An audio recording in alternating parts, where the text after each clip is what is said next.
for me, it was a lost era of Formula One because it was dominated by tyres. So I grew up watching you in Formula One and remember your entry to the sport in 1994, followed by your long and illustrious career. And it's been inspirational and fascinating to see how you've chosen to stay involved in Formula One and create business around that. I'd love to start talking about your driving and in particular how that had to change over the course of your 15 years in Formula One.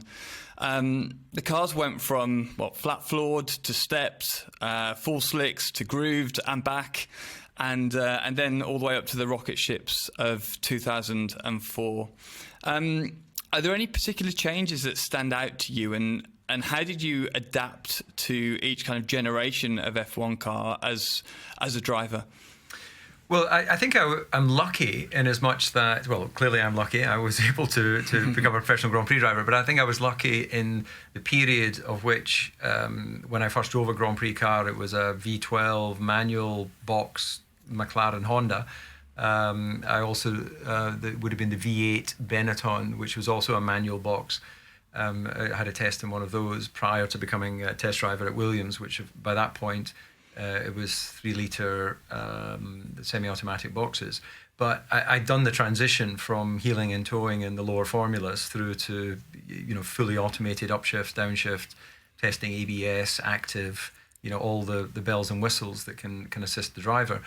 And the reality is, irrespective of whether it's a kart, whether it's a Formula Ford, whether it's a Grand Prix car, or, in your experience in America, a vehicle is a vehicle. It has certain characteristics of which you need to adapt and deal with and get it around the circuit as quickly as possible. The stopwatch, as we know, doesn't lie. So everything else in between is part of the driver challenge and engineering challenge. So I personally look back on the sort of 95 Williams as a car that I particularly liked driving, wide track, slicks, not particularly high revving. I think it was around 16,000 RPM. But we got well over 20,000 by the time I'd finished in Formula One. But it had a reasonable amount of torque, and you had to drive it as such.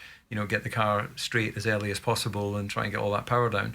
And I particularly enjoyed that style of car. And as we went through grooved and step floors and all the various changes that they did to try and slow the cars down, I think the groove tyres was particularly frustrating because a great challenge for the tyre manufacturer to be able to maintain the block without ripping the tyre. But the amount of time and money we wasted testing to try and get them to last. And I'm talking to you from Monaco, and to get a qualifying groove tyre, it just wouldn't work particularly well over 20 laps or so of a Grand Prix. But you needed track position, so you sacrificed a good car for the race, knowing that you needed to qualify well, and then you basically hung on for about 20 or 30 laps until the tyres cleaned up. So it was a little bit frustrating. But yeah, I think that to have had such a wide range of experience through to having tested having driven a modern hybrid for television, then it gives me a sort of feeling of how the formulas have adapted. And just going back to the specifics, you mentioned the 95 was a particularly good car to drive. How was that different to 94? Because the rule change then was from the flat floored of 94 to the plank of 95. Was there a big difference in the overall grip and the kind of the window that the car sat in? I think that there was such evolution at that time that even though they made changes to try and peg the cars back, the engineers were always finding new ways. If you look at the cars back then, the front wings were pretty much drawn using a ruler, and over the period that followed, they became a lot more sophisticated, and that was able to win back some of the downforce that was lost. I don't recall lap time comparison between 94 and 95. In my mind, we were still going faster in 95. I think that engine development was such at that time. We were taking steps of 500 RPM, 1,000 RPM, and total revving. So I think that horsepower gains were pretty impressive at that time.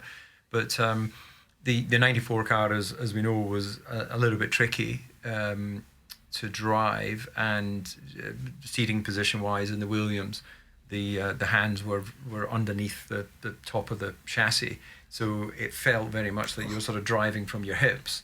The 95 car, the steering was then exposed, and that gave you a much higher and more comfortable and sort of let's say a nicer position to manhandle the car. Fantastic. I've been lucky enough to drive actually a 94 and then a 94 Benetton and then a 95 Tyrrell. And I remember I drove the Tyrrell at Dijon just in some random testing for a private client, and it was a really nice car to drive. It was quite an easy car to drive on the edge. I loved it. And then going into the grooved tyres, I've never driven anything like that apart from a race car with road tyres.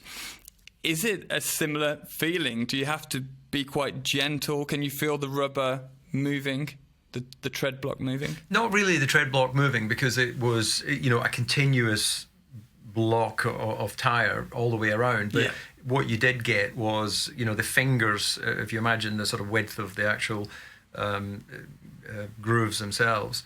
I think we started with 3 grooves and then you went to 4 grooves. But what you did was rip the edge of the block, effectively, the continuous block. Yeah. And as that ripped, then you would be rolling over the tyre. So there's a lot of marbles from that type of tyre. And we were at that time allowed to run scrub fronts on new rears. So we did that quite often in qualifying, because you just couldn't get the front tyre not to grain on your timed lap. So you'd run a tyre which was worn down, so the block was then smooth.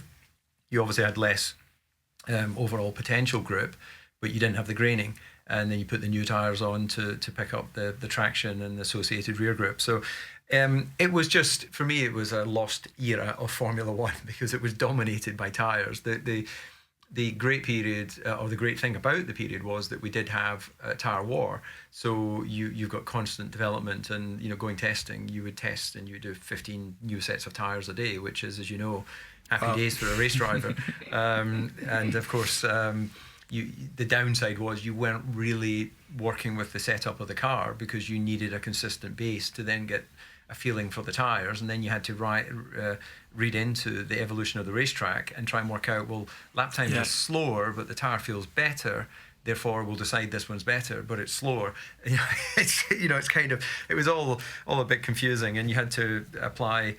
I remember testing at Paul Ricard, and the tyre that lasted until the horseshoe was the right tyre for qualifying for Monaco. But if you try to use the lap times from Paul Ricard, you'd say it was a second slower than the other tyres, but the other tyres could last the lap of Ricard, but that was too long for a lap of Monaco. So you had to have the confidence to follow your experience and go, no, I want that tyre for the option in Monaco, and that'll be the tyre that's going to give me the grip to stick it on pole.